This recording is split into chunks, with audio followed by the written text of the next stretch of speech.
up? This is Lee Smith. This is Mission Statement episode 12. I got the big homie German Nieves came through. Chop it up. Yeah, Good to boy. see you, brother. Nice Thanks for coming through, man. Yeah. Up in the building. Well, let's start at the beginning. All right. ¿Qué hace? Lee, bro. That's my man right here. Love this, brother. This is my dude. We hang out all the fucking time. That's true. Lee Smith, bro. Cheers. Cheers, brother. Thank you for coming. Yeah, of course, man. You know, I was waiting for you. I was like, damn, I need my episode. No, I had to let you sweat a little bit and let you. I was like, let me let him sweat a little bit and be like, oh, when is he gonna ask me to come on the show? This motherfucker. All right, that's cool though. I'm like, all right, this guy has real pro, some real, top dogs on the show. Like I get it, So I was like, all good, I get it. You know what I'm saying? I'm just out here in the streets. You're a top dog for sure. Thank you. But let's start at the beginning, bro. Fucking Paterson, New Jersey. What was it like growing up in Paterson? I went to East 36th Street, 19th Ave. Mm-hmm. That's where I grew up. Okay. I went to school 20. Public school. Yeah, public school. Just same I don't know, just a bunch of shit. Just being a kid and I don't know. After school fights and shit. Yeah.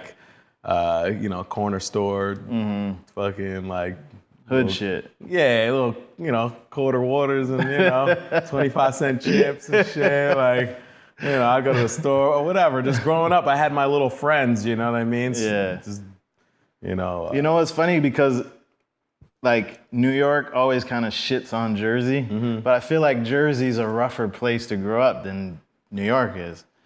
It's kind of... New York is kind of refined, but Jersey's a little more rough around the edges. Yeah, there's a bunch of New York has their boroughs and little areas of shit going on, shit popping, but Jersey's a lot bigger and in this little tri-state area, but there's a bunch of shit in New Jersey, man. What were you doing before you were skating when you were a kid? What kind of shit were you getting into? I was when I was little, the first kind of thing that very culture-driven thing that I was into was breaking. Okay. Break dancing and shit. I was super young, man. I was 8 and shit.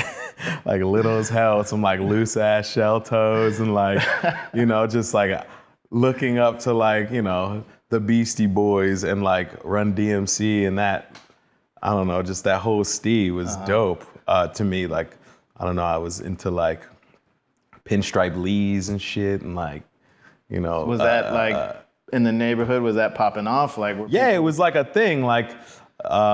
This dude had he would have these jams so my street would face one way and then the street, across the street, looking across the street would be all these garages, and then the front of their houses were on the other side of that street. So this one dude would have these jams in his garage, and not often, but them shits would go off on the block, we'd be playing wiffle ball early in the day or whatever kind of shit, baseball. Basically, I was into a lot of baseball, But yeah, this dude would have these jams in his garage, have the door up, cardboard. The shit would just be rocking. I was little though. The cardboard, you always had to have the cardboard on. Yeah, it was cardboard. It was just just people from the neighborhood, It was a little jam. I don't know, I never really left my block. Yeah. Going around, I go around the corner or go to the corner store, but my friend Andre lived around the corner, but I wasn't really going around You just kind of kicking it on your block, doing your thing. Yeah, riding my bike. We used to spin tops. Some of you, I don't know. As you were getting older, did you ever start to get into trouble in the neighborhood, or were you always kind of? I wasn't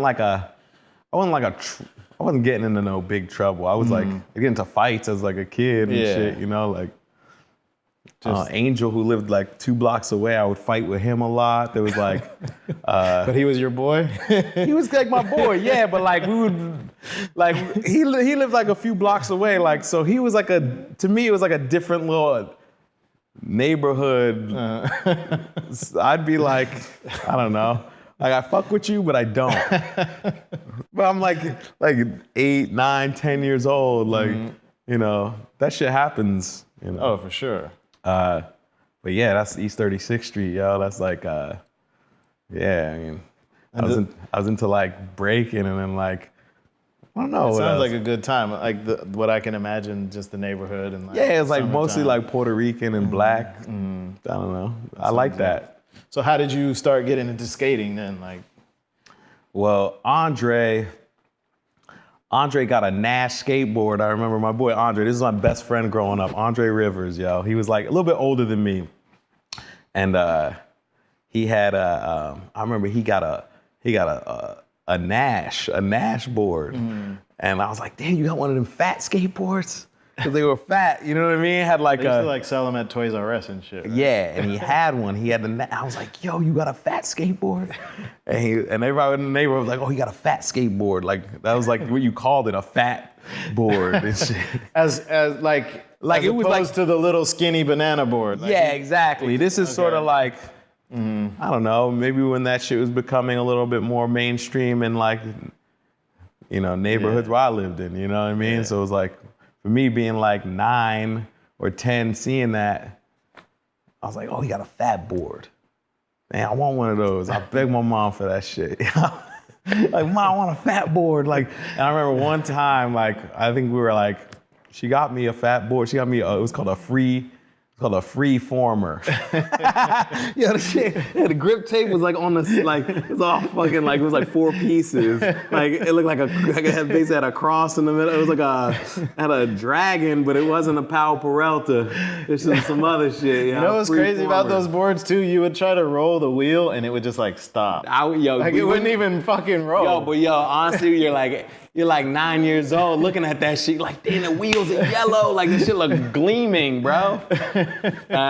I don't know. I was just like, I was little. And then I got to ride skateboards with my boy Andre, you know?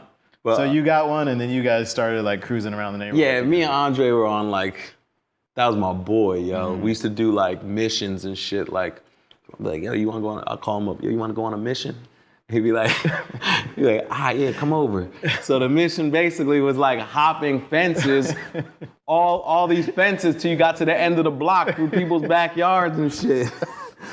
You wanna go on a mission? Yo, he used to do dumb shit like that, yo. Like Andre was my man, yo. Like, so did he keep skating or how long did like? I don't know. He didn't really.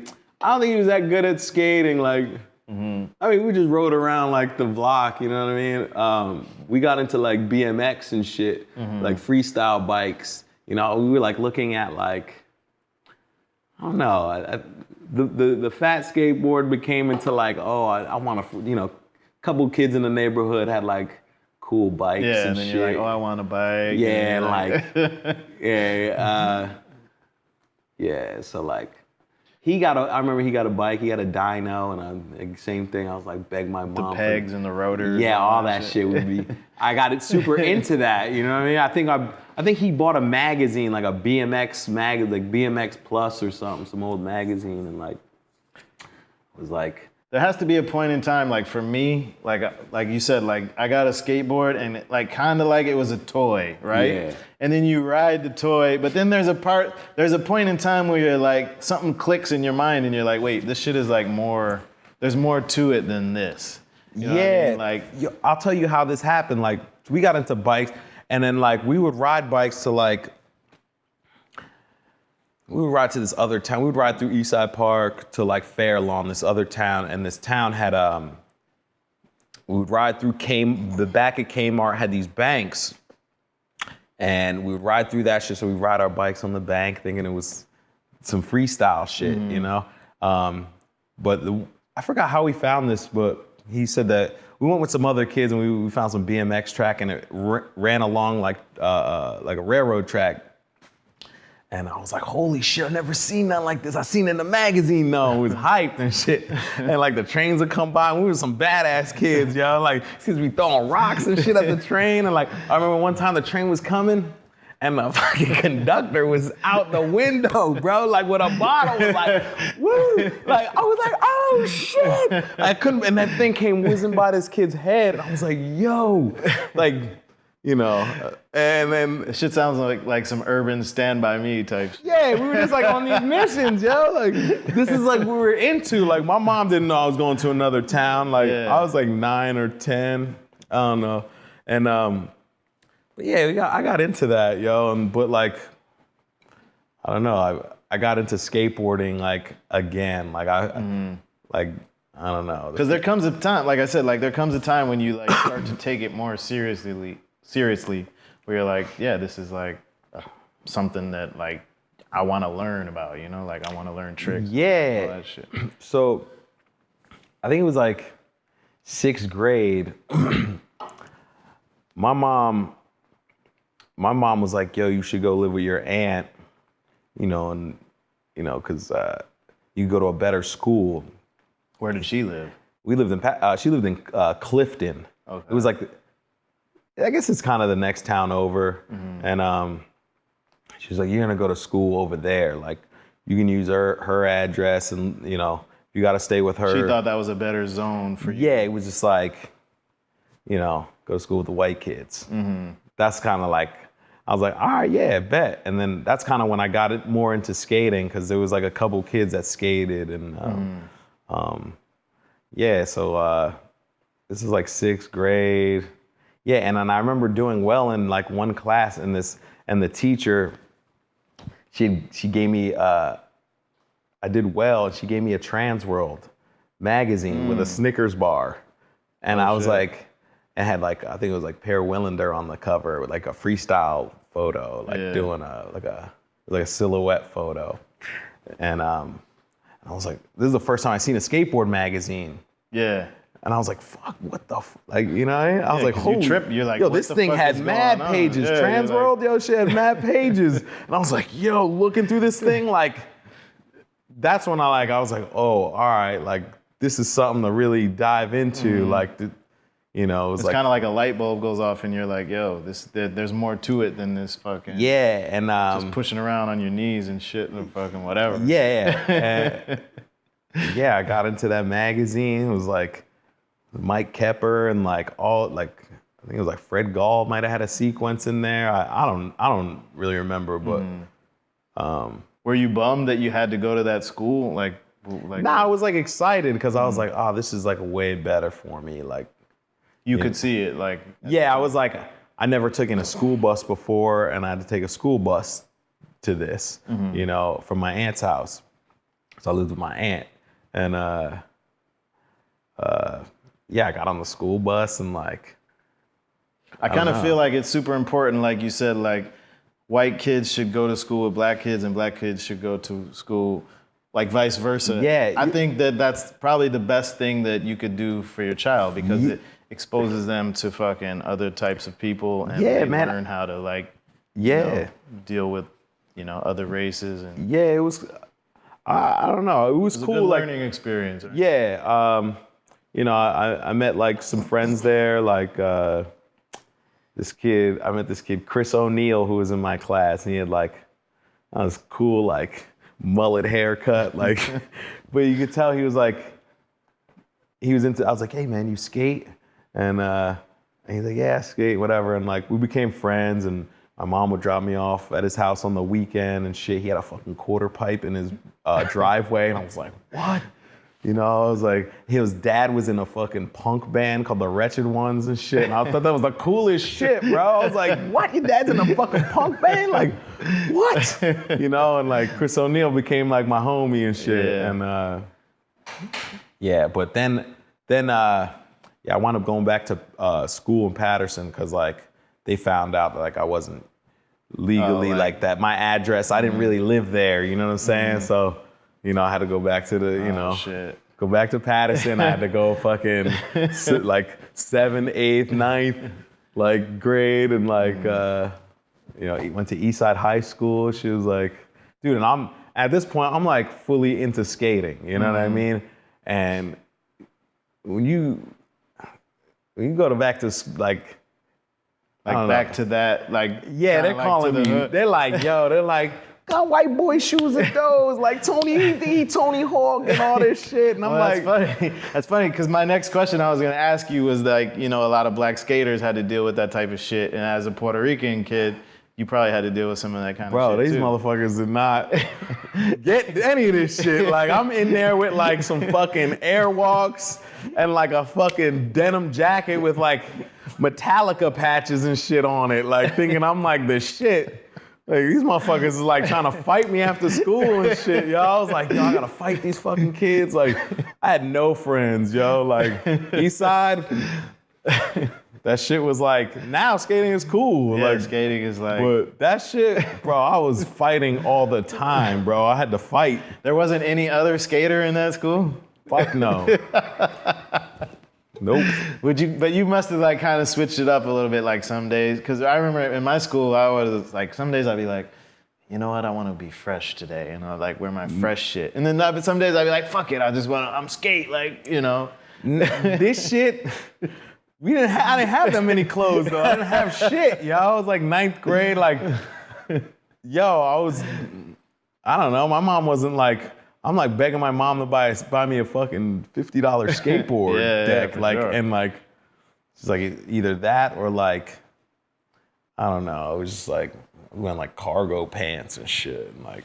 So at that time, who did you start skating with? Julio's from around there too, right? Like, did you? Yeah. So basically, I was living in Paterson, and then. And I was like, yo, I can't take this shit. I was getting into trouble. And so again, I begged my mom to move back to Clifton. Which was like, so I spent like maybe like a little bit of 10th grade and like the rest of my high school. I went to Clifton High School.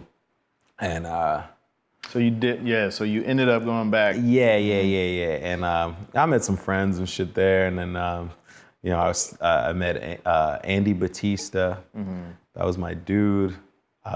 Still is. Like, I don't know. That's like a dude I grew up like skating with. So he was like my homie in high school. So I basically like, my mom would drop me off on the weekends and skate at his house, like stay at his house. And he lived in Clifton? Yeah. And then like my mom was trying to move to Clifton so I could go to this school. And then so she moved right around the block. We had a small apartment. My room was the living room basically. So I had to run that like.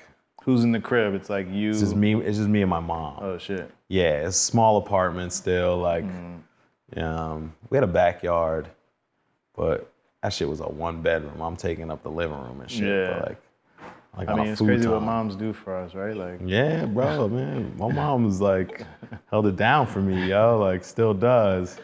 For sure. But yeah, that was like, I had a little crew. What did you have like a local spot? Like where you would like meet people or? So we used to skate like.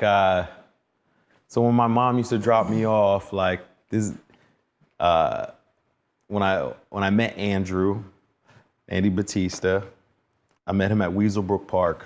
There's this park, right? It was like this fucking like, had this like pyramid, and it was like surrounded by like, it was just like wedge type bricks and shit.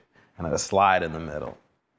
And I met Andy there. I heard about this spot. My mom brought me there, and I met Andy. He was skating this shit. This motherfucker was little as hell with a Batman hat. And he was this backside ollieing over the hip, mute grabs and shit. That was that brick hip in the middle of a park? Yeah. It's a brick hip. It's no longer, I don't think it's there anymore. I remember that.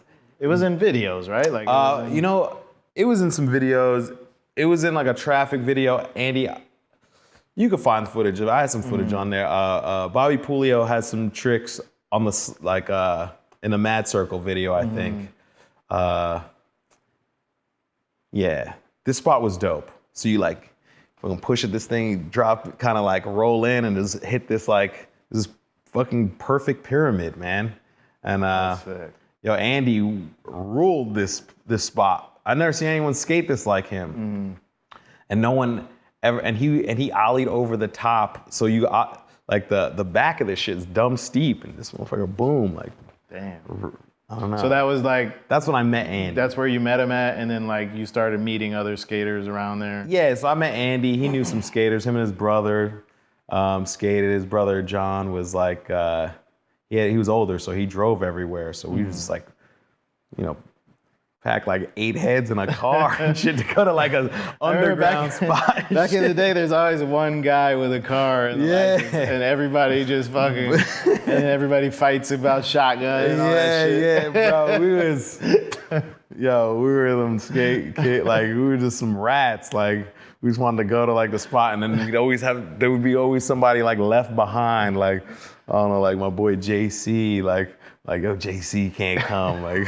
You know what I mean? Like shit like they be mad, be like, yo, we see you later, yo. Like you just see him standing on the curb. Yo, in SF, we used to put people in the trunk. Yeah, all right. I never did that. One in the shotgun, 4 in the back, and then one in the trunk holding the thing open. They used to hold it open, and then sometimes you go over a bump and the fucking trunk would slam shut. And then you hear them in the back, like, it happened to me before. They'd be like, yo, man. I think that shit might have happened, but I don't remember, bro.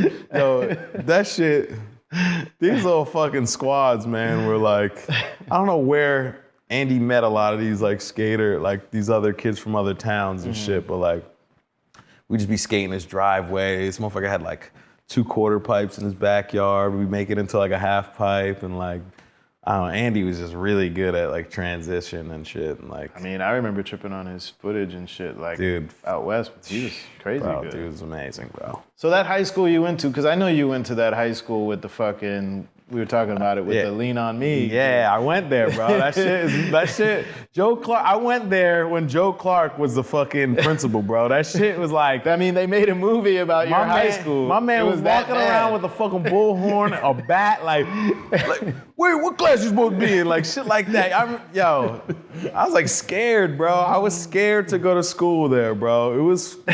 So the movie was pretty accurate. Like that shit might have been a little bit before like I went there, but like yeah. Like if you're a person that's into skateboarding, you're scared to go there, bro. You ain't fucking around. Like East Side is, I mean, even the neighborhood around there is like still like, I mean, it's Paterson, yo. Shit is, yeah. I mean, it's a beautiful place, but like I mean, it has like, some like beautiful history, but that shit is like, I don't know. Rough. Yeah. It's like a lot of places. When did you start coming to the city and like, venturing out and meeting like heads in New York and shit? This is like, might have been like, I don't know, like 12, 13. Yeah, Andy was like, he was friends with Bob. And he was like a dude that would come into the city. When I first, are you guys the same age, or is he a little bit older than you? He's a little bit older, maybe like a couple years, I don't know. Yeah. But yeah, Bob would go into the city.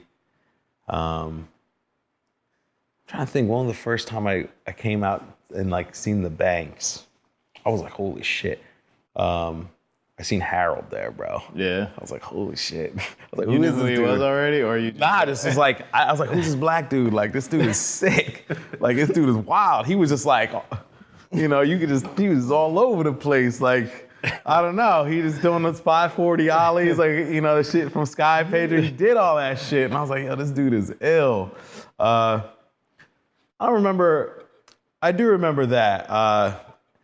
I think the first time I came to the city to like skate like the Banks like by myself, I was with like Andy and Bobby, and yeah, man, I don't know. That was like coming from Jersey after you discover, like you come to the city, you discover the Banks, and you like meet, or you discovered this whole new world, was it something that you just like continue? You were like, I need to do this all the time. Like, did you start coming to the city a lot? Yeah. Or you're just like, yeah. I mean, my mom's from New York, so I always came to the city, but I never came to the city by myself or like with my friends. So like, when I seen the Banks, I was like, and seeing like this, what was going on there, like, I was like, yo, this is crazy.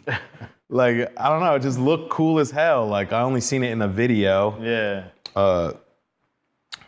Yeah, and like, I don't know. Then we would come out here like a little bit more often, but I would never tell my mom. She would. Yeah, she would probably freak out. Yeah, I was like, what? I was like 12, 13, and yeah, were like people cool when you met them, or like? Yeah, I remember meeting like Jeff Simmons. He was cool as fuck, man. Like, I think he's from the Bronx. Yeah, he's from the Bronx. Yeah, and like I just got along with. I was like, yo, this dude is like, he's like kind of like a dude from my hood, like, you know, like, and I liked his steed. Like, this dude got down, like, I was like, all right, like, yeah, Jeff was cool. Like, I don't know, dude. It's just like people. I don't know. What about like? I think you had a story when you first met Steven, right? Dude, Steven, yo, this motherfucker. Dude, I was like, who is this dude? My man is. I met him at. I was never really close to Steven, but like, I was like, damn, this is like a skate. This dude is like from the hood, but like he skates, like gold teeth and shit, and like. I was like, yo, son, let me borrow your board. I remember he was at Washington Square, and I was like, what? I was like, nah. And he's like, yeah, I'll be right back. And like, this motherfucker grabbed my board. I don't know where he went.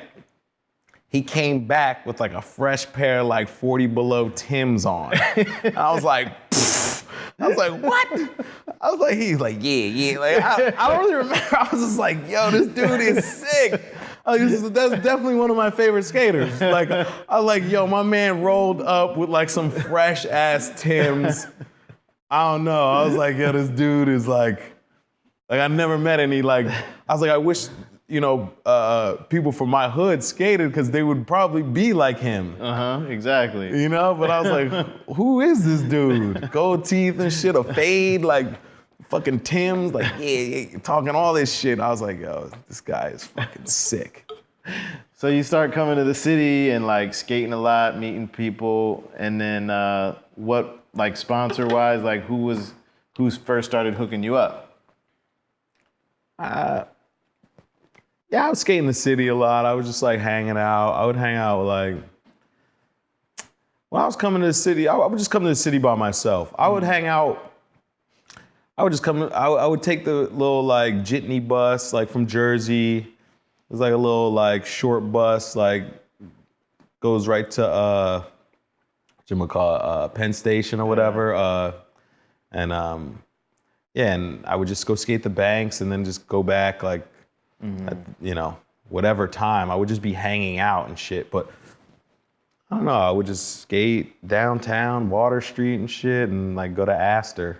Yeah. And I'm trying to think like. But were you like getting boards from anybody, or were like people? Not. I mean, I would just ride like some old boards, or like I'd save up and like buy boards. You know, I actually the first time I got hooked up, I would get like some boards from like my boy Jamie Story. He wrote for this company, Brooklyn Boards. He would give me boards here and there. Bobby rode for this brand Nimbus. And I would like, he'd give me like an old board or, you know, shit like that. But then like, the first like, basically I was at Astor Place sitting down. And fucking Julio De La Cruz, De La Krill. Bring that up. Yeah, De La Krill is like Julio De La Cruz. Yeah, I was sitting down. I forgot who. I was just chilling like on the curb, whatever. I asked her. He's like, "Yo, bro, you look like you skate good, bro." And I was like, "Yeah." I skated all fucking day, you know, whatever I said to him. And he's like, "Bro, do something, bro. Like, yo, fucking flip your board, all this shit." Like, he's talking mad shit, right? And I was laughing. And he was with like this neighborhood team. Dylan Gardner and like this wasn't the Spaniard. This wasn't the This isn't the Danny LA LeBron, County, whatever. This is Jesus era. I don't know. I didn't. But well, people, it was like he was with like Dylan Gardner, this guy Robert Douglas, and Shorty Gonzalez. LA heads. Yeah, some LA heads. These dudes are cool as fuck. And he's like, bro, you look like you could rip, bro. Like, whatever, talking all this shit. He's like, do so, man. Like, I was like, whatever. So I skated some flat, did a couple tray flips and shit. And he's like, damn, fucker. Like all this shit. Whatever. And whatever, this dude like hit me up. Like, they were on tour, but they were in New York for like a couple weeks.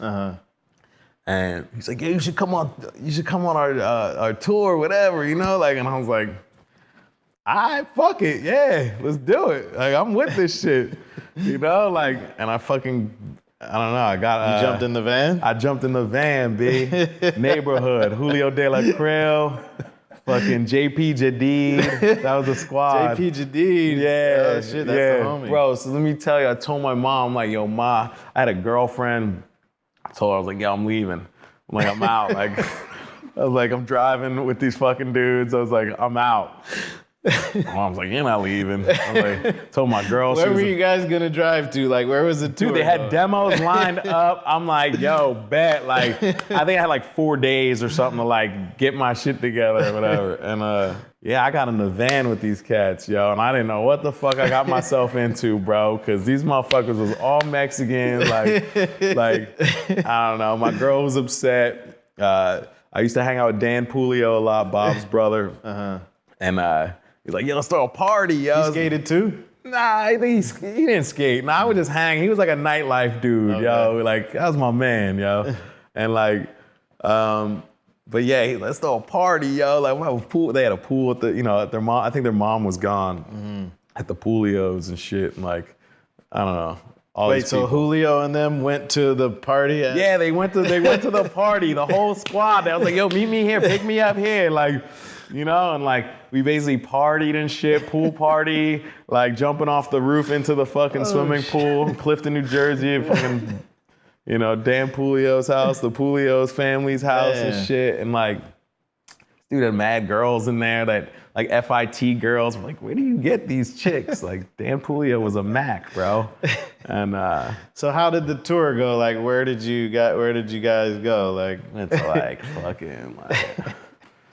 I wound up in San Diego. I know that bullshit. Yo, we did some demos though. Like, yo, that's far from home. Yo, dude, I was like, fuck it though. I'm sick of this shit. I was like, I'm out. And like, yeah, we did some demos. I remember I kind of fucked my ankle up at like one spot, and I was like, and Julio was giving me shit, bro. Damn, fucker, you can't skate. Da, da, da. I was like, damn. And he talk mad shit. Julio's a shit talker. And yeah, we would like, I don't know, man. It was cool. It was like me, Dylan Gardner, Shorty Gonzalez. That was my Was Louis Paterson around on that? Nah. This tour was Petey Martinez, Robert Douglas, Shorty Gonzalez, JP Jadid, and this kid Jeremy Stetzel. Okay. That was and yeah. And you got along with everybody? Yeah, everybody was cool. Julio, yo, we be in the van with this motherfucker. I would just have my headphones on my head just so this motherfucker wouldn't talk to me, yo. Like, because he would go in on your ass, bro. He would just talk so much, like, yo, fucker, what are you gonna do when you get to this demo? And he'd be like, you better do something, Holmes, because like, I ain't paying for you to come here just to do nothing. Dude, I was like, yo, and like, yeah, he was like, damn. I went to Mexico with him. I went on the Stamina tour. It was me, Fabian Alomar, Stevie. So this Enrique Lorenzo. My man was a shit talker, bro. Yeah. He took us to Mexico. We went to Acapulco and Mexico City. Yeah, that's tight though. Yeah, we did some demos, bro. Like, it was cool, man. Like, it was some cool ass shit. Like, it was a good experience, like, to be that age, like, driving cross country in a van, like, I don't know, driving through fucking Did your Colorado. mom know like where you were going? I don't think she really cared. She was like, I'm going to Cali. She's like, all right, good luck. Gave me a hug. You're 18, get the fuck out of here. No cell phone, no nothing. None of that shit. Call me when you get there. Bro, let me tell you, yo. It was like, yeah, shit was wound up in San Diego. Like, I was like, what the fuck am I doing here, yo? Was that your first time in California? And I went to Cali before that. My first time was SF. Oh, okay. And oh shit, I'm crying over here. yeah, that's a funny motherfucker though, yo. That dude is hilarious. So you get to San Diego. Dude, I didn't know what I was doing. So my boy Appio, this dude, I would like, he was my homie. He was into photography. He would shoot like skate photos and shit. He was like, yo, I got this spot you could stay at out there. Mm-hmm. And so I find the address. I forgot where they dropped me off, whatever.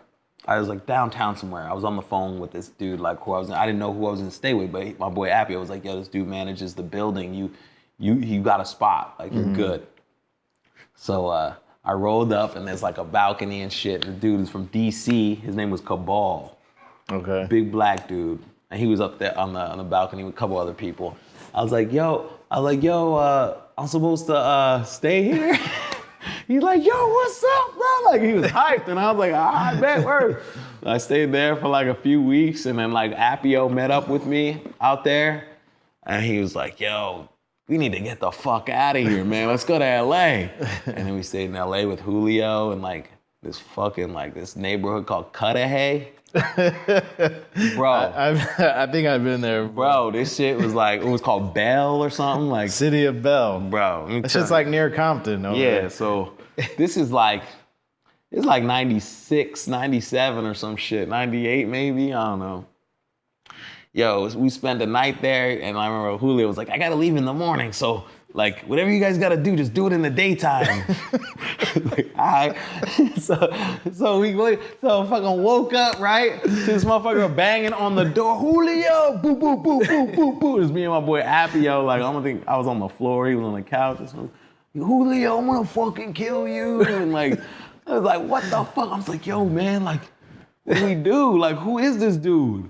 And like, I was like, Julio ain't here, yo, you gotta go. Like, you gotta get the fuck out of here, yo. Like, and like, he was like some like, I don't know. And like Julio told us later, he's like, oh, that's so-and-so. Like, this guy, he kind of takes care of the, I give him money. He like, I don't know, does the fucking chores for him, I guess. I don't fucking know. But that shit, yeah, we was like, yo. How long did you stay out there for?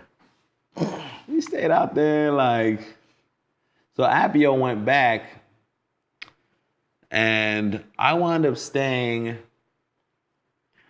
meeting, I was skating Venice and shit. And I wound up staying with, peep it. We went and got Appio didn't go back, I'm sorry. Appio was like, yo, my homie's coming out here. He says he's staying at this hostel in Venice. I'm like, all right, bet. Like, let's go. Like, they got room for us. And I stayed there for like, I don't know, like 2 months maybe in this hostel. It was like dumb cheap. It was in Venice. And yeah, it was chill. Like, I got to use that skating in the pits. Venice pit and all that shit. Yeah. Skating like Robbie McKinley and Kyle, the fuck's his name? Cameron Posfarouche. Oh yeah, Poosh Farouche. Yeah, that was my squad, yo. Like, those were, I don't know, it was cool. Damn, that sounds like a good time though. Yeah, it was cool, yo. It was all right. And then like, from my boy Appio left, he introduced me to some people, and like, I wound up staying with like this dude. What's his name? He wanted doing like music videos and shit. Like I don't know. Filmer guy or photographer or something? Yeah, he was like a film dude. He did like I can't remember his name. Sorry. But oh yeah, he let me stay with him for a while. And he lived right on the Venice Canal and shit. And like, he was super cool. Like, I don't know, we just chilled and like, I don't know, we'd fucking steal people's boats and shit on the Venice Canal. Yeah, like so people wouldn't keep the oars out and shit. And we would just be out there with a fucking broom and shit, like 6-pack, and like just chilling some weed. Like, it was cool. But So how long did the neighborhood shit last, like with Julio? Like, how did that play out? You were just kind of like... I mean, we did like that tour, like I got a little ad in like Trans World and shit. That was cool. I don't know. I moved back to New Jersey and that shit just like... Just kind of like... Yeah, Julio was always on some like next shit though. He would like start something. It was like stamina to like neighborhood. And, I was out in LA, bro. I had no money. I was hitting these dudes up like, yo, like how am I gonna get back home? You know, like I had no bread. Like I'm just out here skating fucking Venice and Santa Monica and like it's crazy the situation. I used to put myself in like so many of those types of situations too. Like you just end up on like another part of the country and you're like, what am I doing here? Like how the fuck? But it always seemed to work out somehow, you know? Yeah, I was getting bored from them for a while. Yo, it was cool. Like I was like, I had to go back to my mom's house and shit, you know, I had to get a job. Did you ever get, you used to get Aesthetics Flow, right? Or you were like... Yeah. I got Flow from them. That was like, so around that time, so I moved back home and shit, and like, mom's like, yo, you better get a job if you're gonna stay home, you know, like, so I had to do that. Then, you know, I saved up some money, I bought a car. Was that NJ Skate Shop or whatever? What do you mean? Where you worked at? Like, no, I didn't work at no skate shop. I worked at fucking like, I was working at some fucking like heating and cooling like supply company and shit. Like, not Diamond Supply, nothing like that. This is some fucking like some real like fucking pushing a fucking like forklift and shit, like loading trucks and shit. So I was doing that and like, you know, I was getting paid good money, you know? So I bought a car. I was living with my mom, just paying like, you know, little rent, and then like I was like, damn, I got, you know, I was working a lot at the time, and then, you know, I bought this car, and I was like, got into skating, like, I was like, oh, I got this car, I can move around, I can throw my skateboard in the back and see where I could go. So on the week, I was like, let me try, I was like, one day I got in the car, I was like, I'm gonna go to Philly. Like, I never, you know, I haven't been there since like back in the day. Yeah. And I was driving, or I stopped to get gas, like off the turnpike. I was like, am I in Philly yet? They're like, nah, just keep going. It's like, all right. And then I fucking, so I, you know, Did you know any skaters there yet? Nah, like... but y'all pulled up, and, you know, in fucking Center City, I'm reading the signs and shit. And I'm like, oh shit, all right, I know where I'm at, you know. And I'm pulling around City Hall, and I fucking see Kevin Taylor. And like, I didn't know him, you know, but like, I'm like, yo. He's like, yo. Like, fucking park my car. I was like, shit, I'm gonna go skate City Hall with fucking KT. Like, I never met this guy, but this dude is like, you know, somebody I want to skate with. For sure. So, yeah, I was going there like on the weekends and shit. Like, but then you moved down there, right? Yeah, yo, my boy was like, he's like, yo, I got a room for rent in my crib. I said, how much is the rent? He said, $200. I was like, shit, that's what I'm paying at my mom's. I'm like, fuck this shit, I'm coming here, yo. And I told her, I was like, look, Ma, like, I gotta go. Quit my job. I had some money in the bank. Like, I didn't. But you went to school down there too, right? Yeah, I went to school. I stayed down there too long, yo. It's like, so what I did was, I had, I stayed out there, you know, moved down there, paid some cheap rent, like, and then I moved back to Jersey, back to I'm trying to think, did I move back? I don't know. I wound up, at some point, I wound up going to school out there. Shit was way too expensive. Yeah.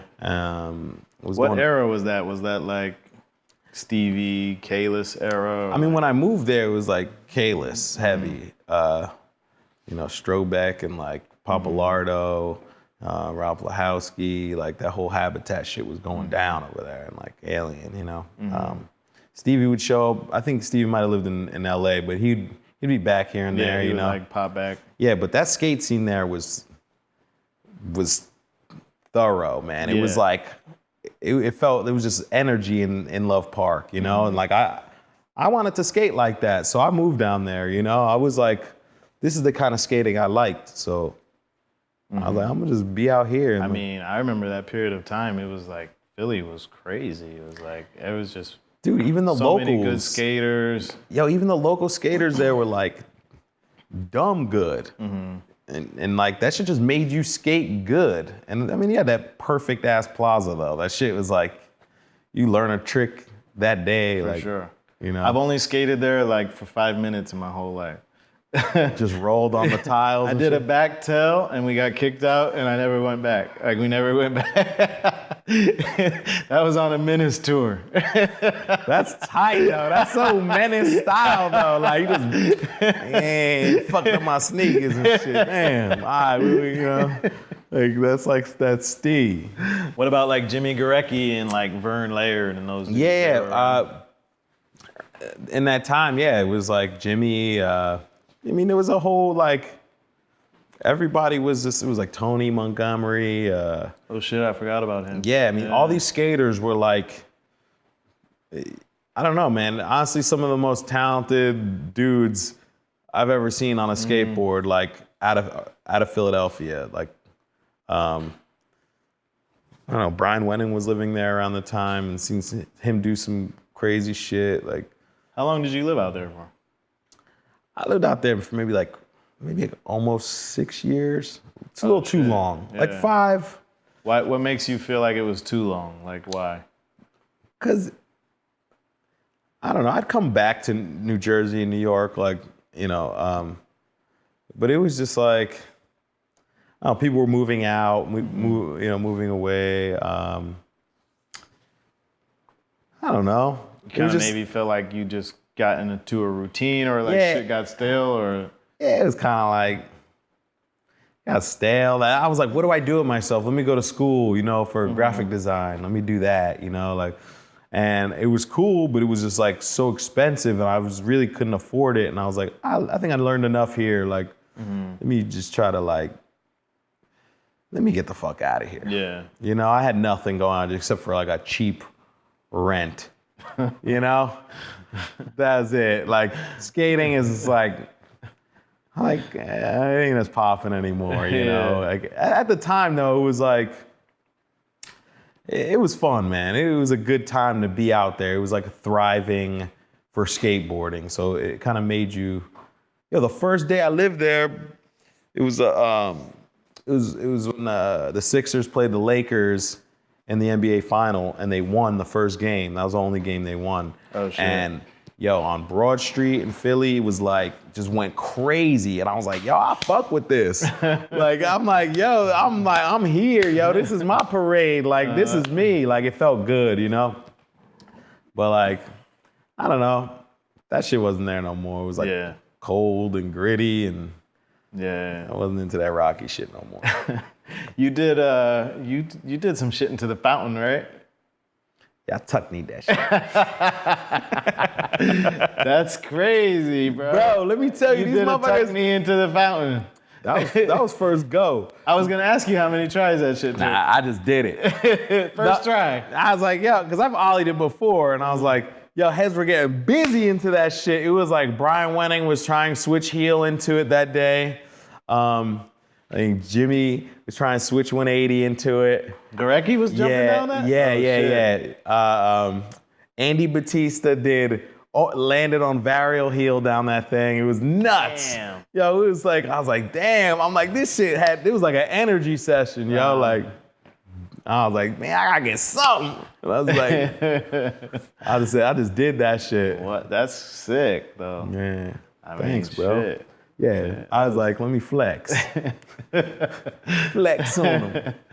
What about in Philly, that scene there, how would you compare it to what was going on in New York? Like, was it kind of like the same type of vibe or was it like? Nah, like to me, like the Philly skate scene at that time was like way more progressive. Like that's where I wanted to be.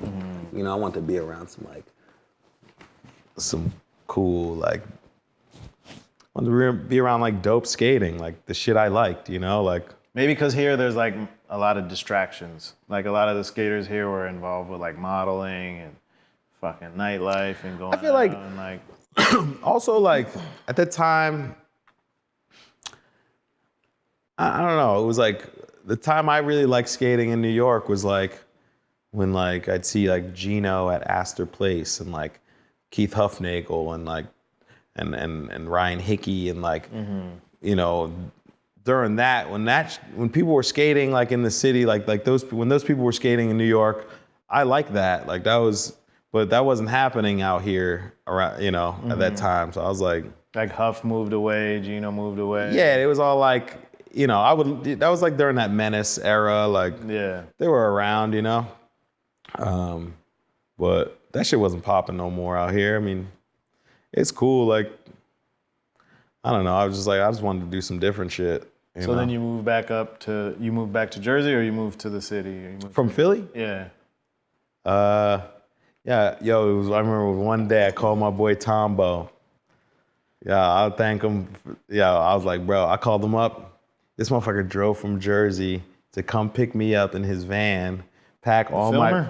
Yeah, Tombo. Yeah, I said, yo, bro. I said, what are you doing right now? He's like, nothing. Why? I was like, hey man, I just want to get. I was like, I need to get out of Philly, bro. I was like, you come pick me up? He said, yeah, I got you. This motherfucker drove from New Jersey in the skate van. Packed up my room, threw it in the back. I didn't have a car at this time. Yeah, and like he picked me up and like drove me back to New Jersey. And I think we were talking about like moving into this one apartment. And we moved let me move my shit back into like this apartment we were going to move into in Montclair, New Jersey. And then I just worked at a skate shop. I was like, I'm gonna work at this skate shop. Fuck school, like work at this skate shop. Didn't you go out to SF for a while at some point in time? I'd go there here and there. Yeah. Yeah, skate with like Nikhil Thayer and Matt Jones and shit. Those are my dudes. Matt Jones. Yeah, those are like, I used to like that time. You know, the pier was rocking. You know, still it was good. Jason Wussler. You know, those guys with Andy Honan, dude. That was like the clique, yo. Yeah. We had the DC heads in SF. John Ige. Yeah, exactly. Ige. Pep was around at the time. Yeah. I never got to skate with Pep really for some, I don't know. Did you ever like think about moving out west for good? Was that something you ever like thought about? I thought about that shit, but like. I don't know, man. I like it here. I like it in New York. I like my New Jersey style of things, you know? Yeah, for sure. LA's cool, but it's like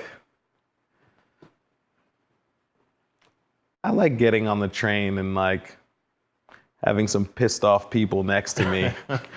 You know, I kind of need like that kind of shit. Like, I don't know, like California's like a little passive aggressive.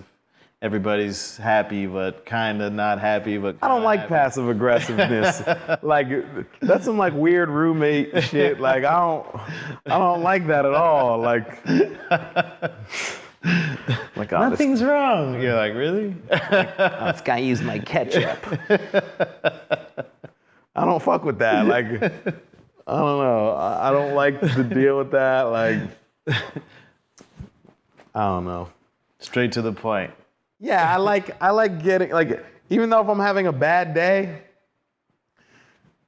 like that, you know, you never know who you're gonna. I like that interaction of that closer interaction of like city people around, you know.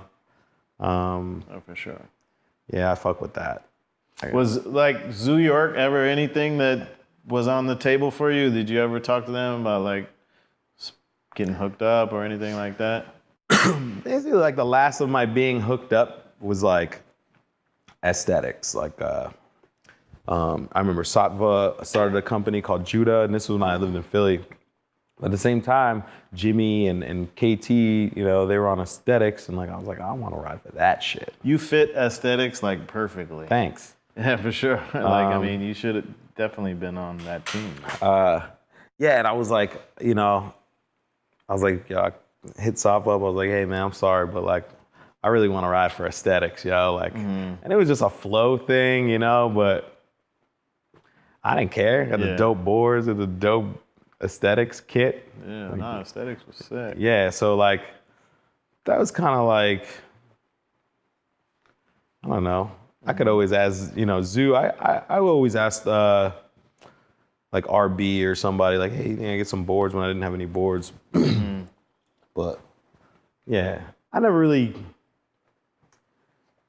cared about being sponsored. I just wanted to like have the boards, the shit I liked. Yeah. You know, give me some free shit. I'll rock with it. Unless you're gonna like really back me 100%, like I don't really care. Yeah. I just need to skate. Yeah, for sure.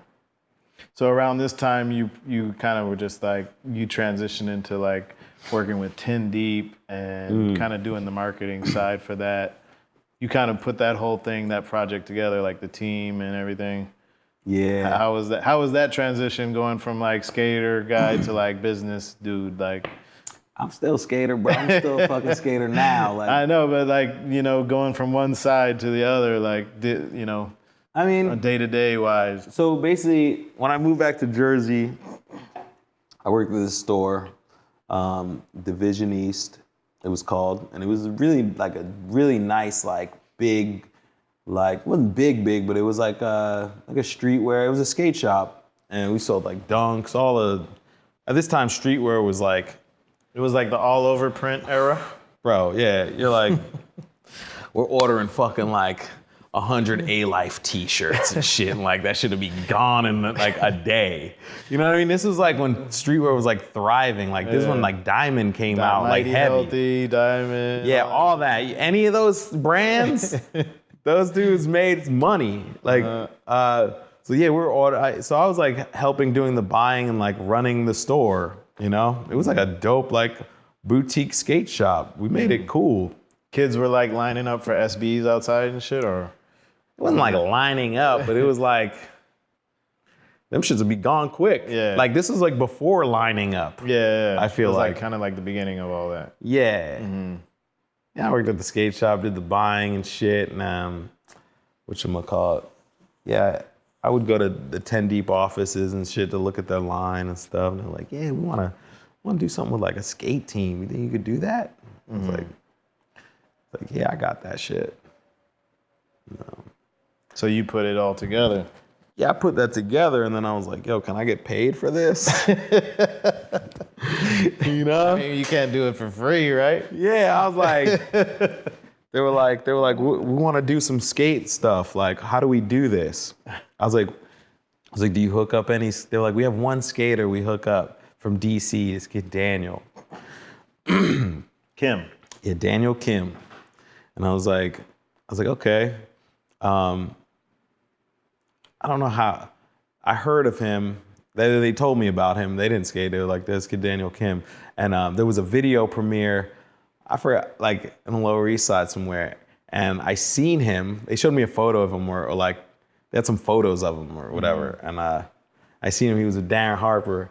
And I was like, yo, you Daniel Kim? He was wearing 10 Deep. And he was like, yeah. I was like, oh, I'm like worker for them, you know? Like, I was like, yo, whatever you need, man. Like, I got you. Like, let's try and skate or something, you know? Met Darren and stuff, and so I'm trying to think how it really like got put together. But Daniel was the first dude. I think me and Daniel went to Philly, I think. So you guys clicked instantly, like you became cool. Yeah, we were just like, yeah, I don't know. I was like, introduced myself because I wanted to be nice and like, you know. And I forgot, yeah, we drove to Philly. I think I drove to Philly by myself just to go skate, and I seen Jamal Smith. And so he was doing switch trays. So you got Daniel on the team. That's Yeah. it. And then, okay. So. Yeah, I was like, oh, Daniel. I was like, whatever. We'll just see where this goes. And then I see Jamal doing like some switch trays in front of Nocturnal. Like funny ass style. Like this fucking kid is funny, yo. Isn't he from upstate? Yeah, he's from Ithaca. Oh, okay. Yeah, but he was living in Philly. So I got to meet him. And I was like, yo, man, like, I was like, yeah, you should let me hook you up with this brand I'm working with. And he's like, all right. And then, so Jamal came into the picture. Okay. And then I met these dudes who like did a lot of video stuff. They made like movie stuff. Like editing styles were crazy. So I was like, yo, I got these two dudes. I want to make like a 10 Deep like promo commercial. You know, and I'm like, yeah, let's do it. 2 guys on the team. Like 2 guys on the team. Oh, and I had Tony. I hit up Tony. I was Montgomery? like, Tony Montgomery. Okay. And he was living in LA at the time. I said, yo, I was like, yo, let me hook you up with some gear. Just film some HD shit out there. We won't put this in this commercial thing. And so we made this little promo commercial to like Dipset Anthem and shit. And like, it was like Daniel and Jamal and me skating the Banks and like Tony, like, I don't know, out in LA with a couple clips and shit, like real lifestyle, like. And is this shit on YouTube? I want to know. Yeah, it's on YouTube. Yeah, that shit is hard though, yo. That joint went when and so I had this and I was like, damn, I can't wait to present this to like Scott, the owner, like of this, like this, you know, this is my presentation to, you know, what I could do. Yeah. So he was hard to impress. But he was so like, he was like, I could tell he was into it. Like, and the other dude, Anthony, who was like the other creative director who was working at the time, was like, damn, that shit is hot. And I could tell Scott was like, all right, I had to kind of go with his opinion, like, and whatever. And then we just took it from there. And then like, just like, I need to get paid for this shit, yo. Like, this is a fucking real commercial. Like, give me some bread. Like, I need some money. But eventually, you did marketing for them, all right? Or was it just like, so they did start hooking you, like it was. Yeah, it became a job. Like, still didn't pay like anything really. You know, I would do like some castings for like their lookbooks and like video lookbook stuff and like, you know, and still work on the skateboard team thing, like, and I tried to make that like a thing, you know, like another sort of like element to the brand, and I don't know, I just felt like it wasn't being like, I don't know, but I mean, at the same time, like even if, like it was probably like a crazy learning experience. Like I know I've said it before, but like as soon as you, like as skaters, like you kind of want to learn a different skill set and like besides doing fucking tricks. Yeah. And so for you as a learning opportunity, you probably learned a lot about like. I did. I'm gonna say like for sure. Like I definitely use what I learned there to what I do now. So like all that shit is definitely. Like, I mean, I do it in my own style, but it definitely has like, you know, elements of what I've learned from there into like what I do creatively today. So, yeah, man, I enjoyed working for that brand. It was hot at the time, and it was like, I got to do some things creatively, and like, it was cool, man. Like, and it was New York. Like, how long were you rocking with them? Like 5 years. I even moved to Brooklyn to like really do it. That's where they were based out of? Yeah, and like I was like, all right, I'm gonna ride my bike to work now, and like, you know. That was like the Enids era. Or a little. Yeah, it was the Enids era. Yeah, for sure. Yeah, hell yeah, bro. I was partying crazy, bro.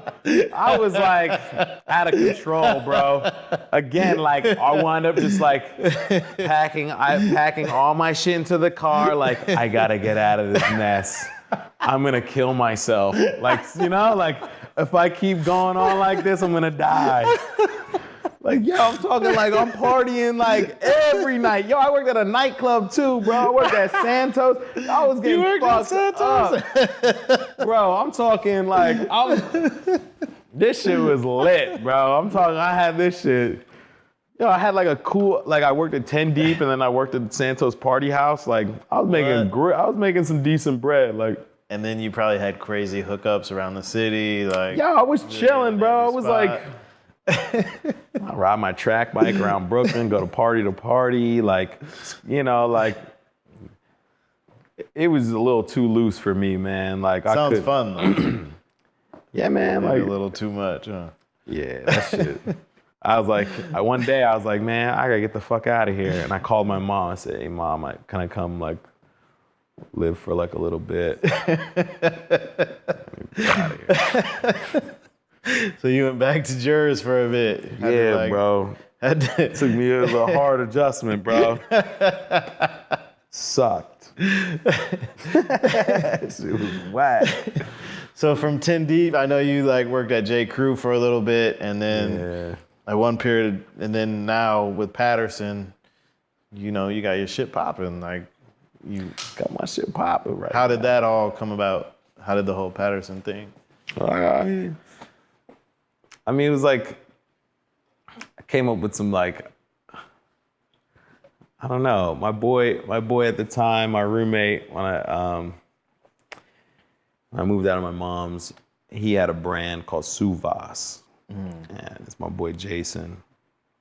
And I was like, damn, man, like, this dude's doing his thing. Like, I was like, I told him, I'm gonna do a brand too, yo. And he was like, yeah. I was like, yeah, Paterson lead, yo, straight out of Paterson.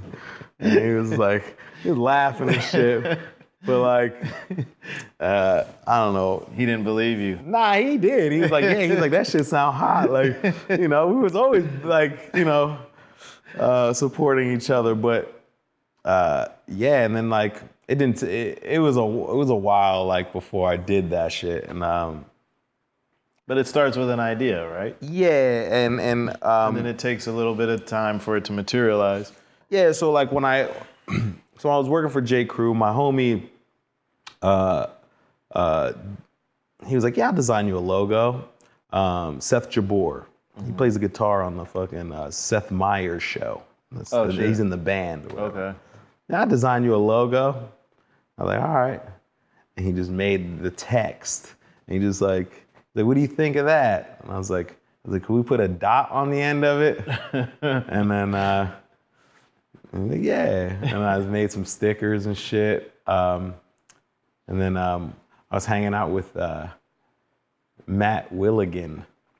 Oh, yeah, Matt Willigan. Yeah, he used to work in the neighborhood and shit, close to where I worked. We go get beers and shit after work. He works for a shoe company or something, right? Yeah, he works for Converse. At the time, I think I don't know what he was working on around this time, but I was telling him about like Paterson and like, I was telling him about like a spin top. I don't know if people know what a spin top is. Like a wooden, kind of, but it's like a wooden toy, and it's like, and you wrap a string around it and you throw it and it spins. Yeah. I was telling him about that. He's like, oh yeah, like it's like made for play.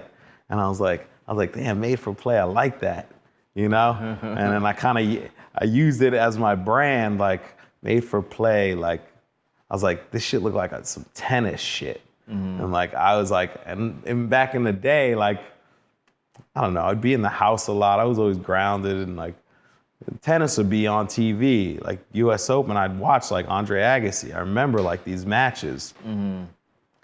And I'm like, this shit looks like some Agassi shit. And so that's why I was like, I like Paterson, made for play. And I just wanted to make it like real colorful. And yeah, like, and like kind of just base it on like the shit I was into as like a kid, like breaking and like freestyle bikes and like So what was the first thing you made? Fat skateboard. What was the first thing you made? Like, you made a couple shirts or like? So my boy China was like, yo, he's like, get some vinyls and shit. We'll print it at my house. And I was like, all right, bet. So I had bought like maybe like 10 long sleeve tees, and I printed it on the sleeve, Paterson, you know, and it was like. Because China does like graphics and stuff, right? Yeah, he's a graphic designer. He kills it. Shout out to China. Yeah, shout out to China.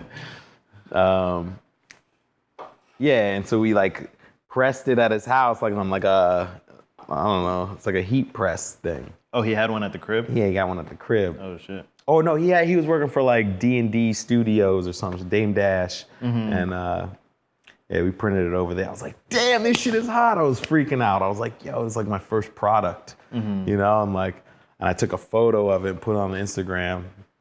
People were like, damn, that shit look hot, whatever. How did I get that? You know, and I was like, damn, all right, now I gotta make the Instagram and like, you know, and then, yeah.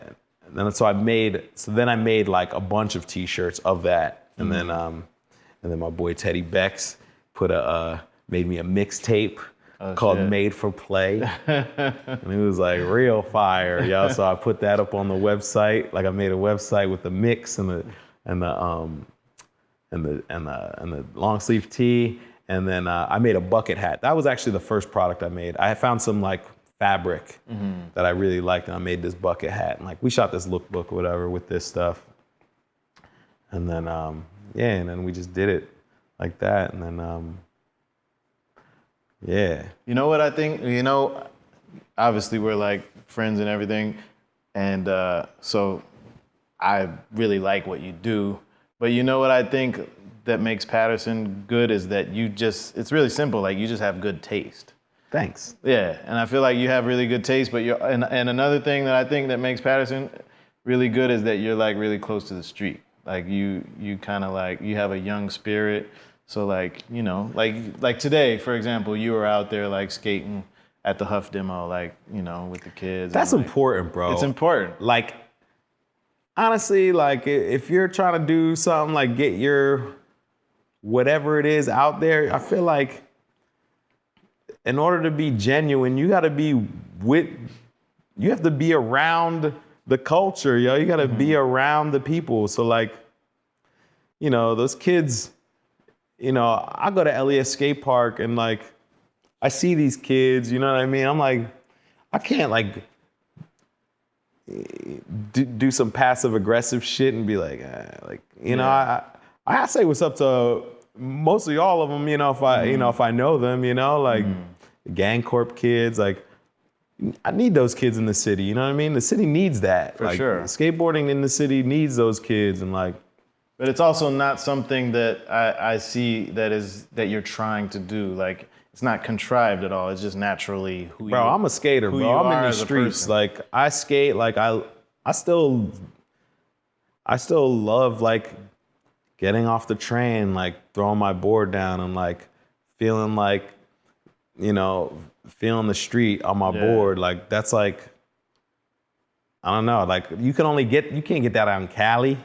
Cali's nice. You know, there's some all right spots with some nice ground and shit. Like, but like you don't get that like that city. That's you don't like, get that city. I mean, you do SF or whatever. I don't know, but I mean, New York is. That's where it's a different feeling out here. Yeah, and I get times I'm like, I'm kind of little. Let me just stay away from the city, or like. Of course, because we're getting older. You need to separate yourself from the city at times, of course. Yeah, man. Like sometimes this shit just gives me anxiety. You know, I don't want to go in this city, or like it's like, why the fuck am I here? But like.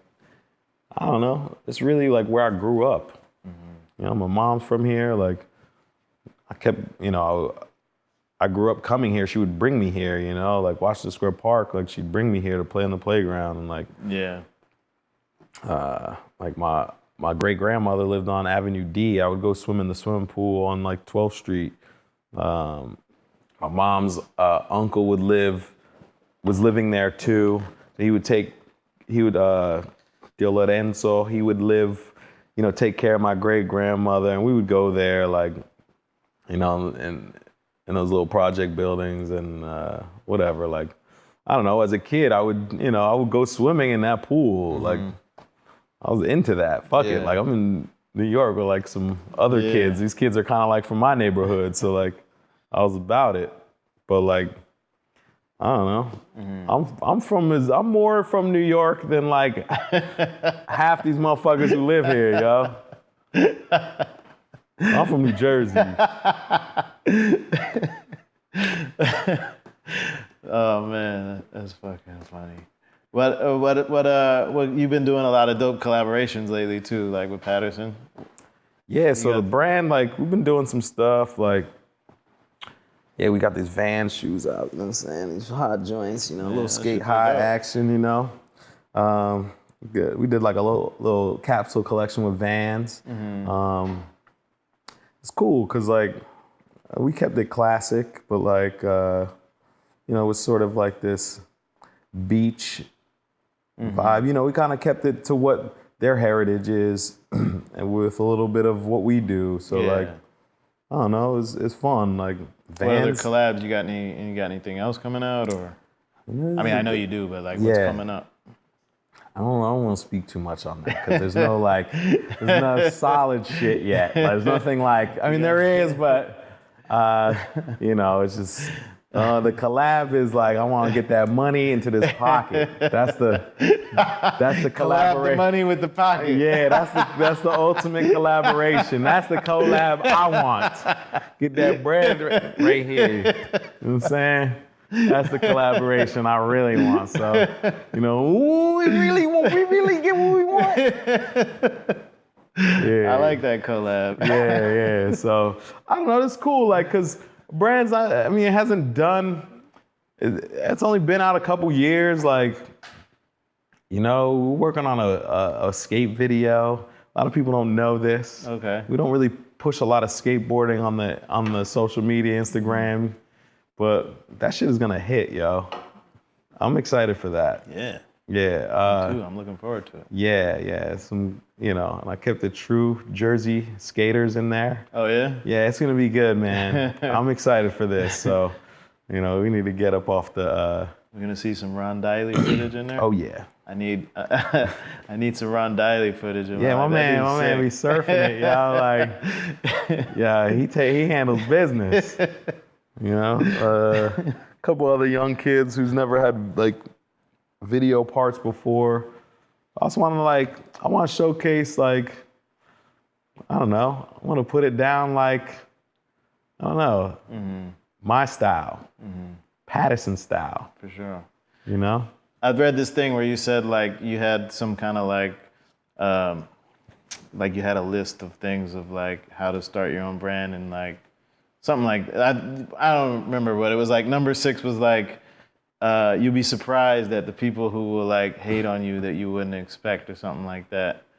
Or like, have you experienced a lot of that or? I mean, it kind of comes with the territory, right? Like, yeah, it's. I don't think it's always like hating, but it's always like, I mean, it's sort of this sort of like energy, like, they want to take something from you or like, you know, like, how can I get something from you maybe, or like, you know, maybe it's hating or I don't know. I don't give a shit. Yeah. You know, this brand, like, I named this shit after the city I grew up in. Like, it sounded like a tennis heritage brand. So like, that's what it is. Like, it's not trying to bite anyone else's shit. It's just, you know, and some people might hate on that. Like, they might think it's biting some other shit or like trying to be something that it's like, nah, man, I feel like this is what people do. Like, when you first have an idea for something, they support you. Yeah. And then when it starts to pop, they hate on you. And then when it finally blows up, then they support you again. Because they want to be around you. Yeah, because they want to be around you. They want to be around that hot boy. I'm saying, I'm ready to be that hot boy. Just collab that bread with my pocket. You know? I'm trying to be that, you know? I don't even need to be a hot boy, but shit, that's all I really want, you know? You know what I'm saying? Look at this gold trim on my couch. You know what I'm saying? Look at that. Real go. Master G shit. You know what I mean? Yeah. So what's next for Paterson then as a brand, like as a whole? Like, what do you got? Where do you want to take it? Like, you know, I just want to like, honestly, like the skateboarding, like I just want people to like take, you know, when we put out this video, I just want people to like see it and be like, all right, these boys, they're on some real skate shit. And with this sort of like tennis, you know, influence, I just want people to be surprised by it and like accept it. So like, I don't know, because it's genuine too. Like I play and, you know, so. The way that I see the brand is that it just supports like an active lifestyle, basically. It's like a skate brand, but it's also like, you don't just have to skate, like you can. Nah, this is like sportswear. Yeah, like it's like a streetwear brand. Like it's streetwear, it's sportswear, it's like skateboarding, it's tennis. It's like these are the things it's influenced by. Like, like I don't know, and like it should be fun and playful. That's why it's made for play. Like this is like the shit that like I grew up on. Yeah. You know, breaking, skating, freestyle. Like, you know what I mean? Music, like Wu-Tang, like. But at the same time, doing that but then like being in the Alps or like skiing in the or like being. Yeah, it's sort of a reinterpretation of like what really influenced. Like, I was never around no ski shit. I never skied in my life. But like, these are things I look at. I'm like, I watch like Ski School, the movies, and like oh, this shit is funny. This shit looks cool. Like, you know, the movie Rad. Like, I was a kid or Thrashing. Like, dude, you don't know how many times I watched those fucking movies as a kid. Like, that shit's the biggest influence. So like, yeah, it's Paterson is made for play. Like, it's made to like. It's meant for a good time type thing, you know what I mean? For sure. And just being kind of like versatile with your environment as well. Just like, you know, I can be over here, like I can be in Milan, or I could be like in the hood in like Bed-Stuy, or like I could be like versatile. Yeah. It's like I'm being Milan. Yeah, exactly. I'm good everywhere. Yo, I'm ready. I'm good everywhere. So I mean, shit, like. I don't know, man. Like that's what it is, man. Like, and yeah, so yeah, just you know, trying to put out this video. You know, I really want to like put out some good footage in this too, like, and you know, just be about that action. Lately, you've been like working with the Harold Hunter Foundation also, like what's up with that? So the woman who runs the Harold Hunter Foundation, Jessica, she needs some help on like some sort of creative, you know, some creative direction and stuff. And I was like, yo, Harold was my boy. Like, hell yeah. Like, I mean, I was like, let's do it. So yeah, you know, it's Harold Hunter weekend. Like, you know, I helped to like, I went, you know, when I was first, you know, involved, I'd never been to Woodward skate camp, bro. So here I am on a bus with all these little fucking shit kids they're talking mad shit, yo, like from the Bronx, Queens, Brooklyn, all these, and they're like, yo, and they're funny as hell, man. But like, it's cool because, you know, you bring these kids from the city out to Woodward, you know, we raise money throughout the whole year to send these kids to a Woodward skate camp. These kids would never interact with this type of land, this type of, you know, at that age. So, you know, you bring these kids in that world of Woodward skate camp and they just stand out like crazy. You're like, yo, and there's like a lot of pros that show up and they're like, yo, the fucking Harold Hunter kids are sick. Like, they're you know, and like, it's just funny to watch this, you know, so, yeah, it's cool. It's super important for them too to have that change of environment as well. And yeah, and out of the city. Yeah, being at its Harold Hunter weekend, it was like, you know, they had the Border Am contest today, and most of these kids are from that I met at Woodward, and like I try to keep in touch with some of these kids, not all of them, but I don't really know all of them. There's like maybe like 40, but yeah, there's a couple I haven't seen since the Woodward, and I'm like, damn, bro, you over here like rolling up and shit, like I don't know. It's just like you're a New York City kid, like You're gonna be that kid, you know what I mean? Like, but it's cool that he had that experience of being there. It's something that they'll probably never forget. Of course, bro. Let me tell you, I had these kids, like, I was just as hyped as them, bro. Yo, we had this like bump to like, there was like this little, like all these kids lined up and you roll in on this thing and it was like this bump to barrier, like a plastic one, right? These kids, I don't think they ever skated some shit like that. They're trying to ollie it and like do tricks over it. I'm like, man, you got it. And then like, then they coming back like, all right, man, all right, I think I can get it. I'm like, man, you got that shit. All right, I'll back you up, you know? And like, they're doing the tricks, like, you know, they don't get that. I mean, they're not around that kind of shit. Yeah, it's like being empowered. Empowerment and support and kind of just being there for them and showing them that, like, you know, it's skateboarding, but it's also a metaphor for life, like kind of like I'm gonna hype you up to get you ready for the next level or whatever. I don't know. But yeah, so I got to work on Harold Hunter Weekend, which is like I just wanted to, you know, play my part in, you know, in Harold's legacy. So that's why I did it, you know, and it's cool because like. This is like a thing. Adidas supports it, sponsors the whole weekend, and Huff.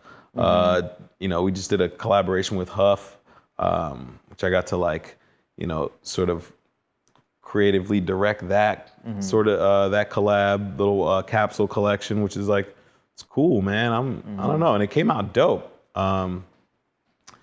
Yeah, it came out real dope. Yeah, I feel like it was the best one they've done. And so, yeah, just, you know, I just want to keep doing like creative things like that. And, you know, and as long as it's, you know, it's just. I mean, being creative and also giving back to the kids is like a 2-for-1. Like. Yeah. I just, yeah, man, these kids are funny. It's like, you're at an age, you know, I'm at an age where I'm like, sometimes I don't understand this shit. And then I see these kids, I'm like, what the fuck? You're just like so surprised that like, you're smoking blunts with like, what? Like, and they're just so advanced at like a young age. And you're like, all right, bro, like respect. Like I didn't have it like that when I was 16, 17, like, yeah, you know? You're like, okay. Yeah. But also, these kids are from New York. Like, these kids are like... But New York kids grow up fast. Like. Yeah, advanced, yo. Be advanced, you know? Advanced boys. Like, just do it, you know? What's up, man? So, yeah, it's nice, you know? Happy to be a part of the Harold Hunter Foundation. Nice. I think you said it good, best just continuing his legacy and like. Yeah, I just wanted to be a part of that. And like, you know. Well, I got a last question for you. Who's your top 5 Jersey skaters? Ooh. Top 5. You can spin it however you. Andy Batista. In no particular order. No particular order. Andy Batista is definitely on that list. Tim O'Connor. Oh, okay. I mean, Brian Wenning's definitely on that list. He's on that list, huh? Yeah, definitely amazing. I'll go with, I'll do Bobby Pulio. How many we got? There's one more. Tim, Bobby. Let's see. Winning. Yeah, I'll go with Tim Ashiel. Okay. Yeah, you know Tim? Yeah. I mean, I never met him, but Yeah. I remember him from back in the day. He's fucking good as hell. It's my homie. That's what's up. Yeah, for sure. Yeah, those are my top. I'll go with top from Jersey.